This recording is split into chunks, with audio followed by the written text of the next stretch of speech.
1, 2, 3. Ready? Exercise number 56. Recently, we wrote to you and stated that unless we received your check by 16th February, we should have to ask our lawyer to take steps to force you to pay the bill you owe us. Full stop.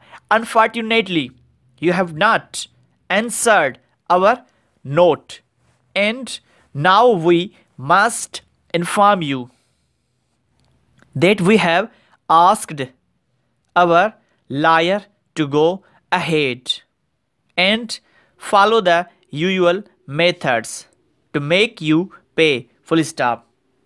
We are exceedingly sorry to have to do so, but evidently this is the only way in which we can secure our money. Full stop.